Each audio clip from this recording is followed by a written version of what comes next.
बिस्मिल्लाहिर्रहमानिर्रहीम अस्सलाम वालेकुम स्टूडेंट्स। तो आज की हमारी इस वीडियो का टॉपिक है chemical properties of amino acids. हम इसके पहले थोड़े से फंक्शंस देखेंगे और फिर इस पे आएंगे कि केमिकल प्रॉपर्टीज़ क्या हैं, इनके रिएक्शंस कैसे होते हैं और फिर उससे क्या चीज़ बनती है और उसका हमारी बॉडी को बेसिकली क्या बेनिफिट है। ठीक है, तो स्टार्ट करते हैं इसके कुछ फंक्शन से। सबसे पहली बात ये कि जो अमाइनो एसिड्स हैं वो कॉन्स्टिट्यूएंट्स हैं ऑफ सम हार्मोन्स। तो जो हार्मोन का फंक्शन होगा वही अमाइनो एसिड्स का भी फंक्शन होगा, because amino acids are the constituents of some hormones. Okay, so it plays a role in growth. ये ग्रोथ में रोल प्ले करते हैं और स्पेसिफिकली किन स्ट्रक्चर्स की ग्रोथ में रोल प्ले करते हैं, हेयर्स की ग्रोथ में और नेल्स की ग्रोथ में, बिकॉज वहाँ पे बहुत ज़्यादा प्रोटीन चाहिए होती है और उनका जो शेड हेयर्स भी एक स्पेसिफिक टाइम के बाद शेड करना ज़रूरी हो, मतलब शेड करती है हमारी बॉडी।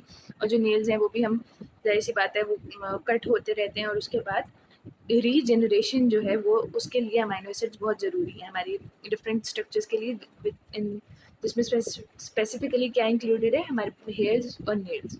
ठीक है, इसके बाद ये इम्यून सिस्टम में भी कंट्रीब्यूट करते हैं amino acids. Sleep control due to hormones, mood control due to hormones, osmoregulation due to ADH और वेसोप्रेसिन। और यहाँ पे हमारे पास मेलेटोनिन के वजह से स्लीप कंट्रोल और मूड कंट्रोल में भी रोल प्ले करते हैं अमाइनो एसिड्स। ठीक है, अब हम आ जाते हैं इनके रिएक्शंस पे। कुछ रिएक्शंस हैं जो तो होंगे क्योंकि ये बायोफंक्शनल अमाइनो एसिड्स हमारे पास और ऐसे ऑर्गेनिक कंपाउंड्स हैं जो कि बायोफंक्शनल हैं। तो कुछ रिएक्शंस होंगे जो कि अमाइनो ग्रुप की वजह से होंगे और कुछ रिएक्शंस किसकी वजह से होंगे, कार्बोक्सिल ग्रुप की वजह से। और कुछ रिएक्शंस हमारे पास वेरिएबल चेन की वजह से भी होते हैं। ठीक है, लेकिन हम बेसिकली वेरिएबल चेन तो फिर कुछ भी हो सकती है, वो बहुत डाइवर्स चला जाता है। हम सिर्फ अमाइनो ग्रुप और कार्बोक्सिल ग्रुप की प्रॉपर्टीज़ को देखेंगे। जो अमाइनो ग्रुप के साथ रिएक्शन है, वो पहला रिएक्शन क्या है, ऑक्सीडेटिव डीअमाइनेशन। क्या है, oxidative deamination. As the name shows कि एक तो ऑक्सीडेशन होनी है और दूसरा अमोनिया ने रिलीज होना है, डीअमाइनेशन। ऑक्सीडेटिव डीअमाइनेशन, एक ऑक्सीडेशन होगी और दूसरी क्या होगी, डीअमाइनेशन, अमोनिया का रिमूवल होगा। अमाइनो एसिड्स में से जब अमोनिया निकलती है तो क्या बन जाते हैं, कीटो एसिड्स। क्या बनते हैं, कीटो एसिड्स। ये जो डीअमाइनेशन हो रही है ये हमारे जो है किस में काम आएगी, for the production of urea काम आएगी। और ये कहाँ होती है, ये डिटॉक्सिफिकेशन है basically. Deamination is parallel to detoxification in our body. और ये कहाँ कहाँ होती है, in the liver and kidney. कहाँ होती है, liver and kidney, to produce the kidney में for the production of urine. Okay, तो ये जो अमोनिया है ये टॉक्सिक सब्सटेंस है और ये हमारी बॉडी से रिलीज़ हो रहा है। तो ये हमारे लिए, इसका ये क्लिनिकल रेलिवेंस ये है कि ये हमारे पास लिवर और किडनी में होते हैं for the purpose of detoxification. इसके बाद आ जाते हैं हम ट्रांसअमाइनेशन में। ट्रांसअमाइनेशन में क्या होता है कि ये अगर हमारे पास मसलन एक अमाइनो एसिड है जिसमें वेरिएबल चेन है और NH2 है, तो ये जो कीटो एसिड है, जैसे कि हमने ऊपर देखा था, इसमें से अमाइनो एसिड में से अमोनिया निकल जाए तो कीटो एसिड्स बन जाते हैं, यानी कीटो एसिड्स डेफिशिएंट है अमाइनो ग्रुप के। ये जो अमाइनो एसिड है ये अपना अमाइनो ग्रुप डोनेट कर देगा to the keto acids and will form a new amino acid.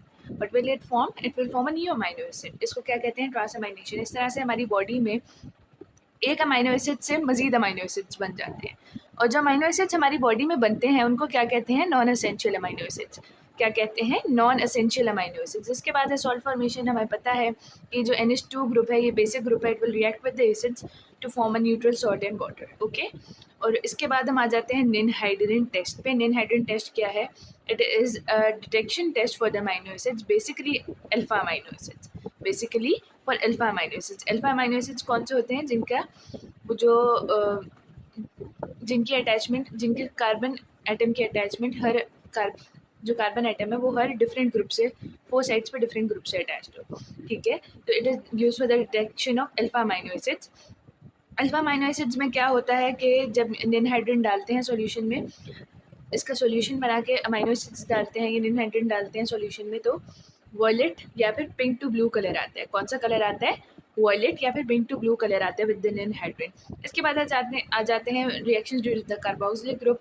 इसमें सॉल्ट एंड एस्टर फॉर्मेशन है क्योंकि कार्बोक्सिलिक ग्रुप भी एसिडिक ग्रुप है। It will react with the base to form a salt and it has a double bond here.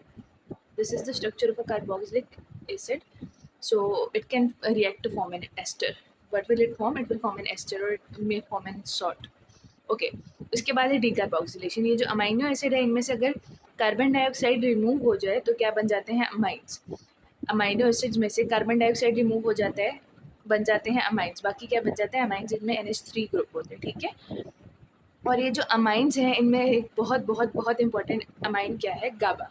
क्या है, GABA, यानी gamma amino butyric acid. Gamma amino butyric acid इसका neurotransmission में, nervous transmission में बहुत ज़्यादा important role है, और बेसिकली ज़्यादातर ये इनहिबिटरी वे में एक्ट करता है, ठीक है। इसके अलावा हमारे पास हिस्टामीन भी बनता है। मोस्ट इंपॉर्टेंट कौन सा है, इसका डेरिवेटिव गाबा यानी गैमा अमाइनो ब्यूटेरिक एसिड। इसके बाद हम आ जाते हैं कि रिएक्शन विद अमोनिया, ठीक है। रिएक्शन विद अमोनिया, जो अमाइनो एसिड्स हैं वो रिएक्ट करते हैं with the ammonia NH3 to form amides. Reaction करते हैं amino acids with the ammonia to form amides. इसमें कौन कौन से अमाइड्स आ जाते हैं, एस्पार्टिक एसिड रिएक्ट करेगा to form aspartate, and glutamic acid will react with ammonia to form glutamine. Aspartic acid will form aspartate and glutamic acid will form glutamine. So that's all for today. I hope you find this video useful. Stay tuned.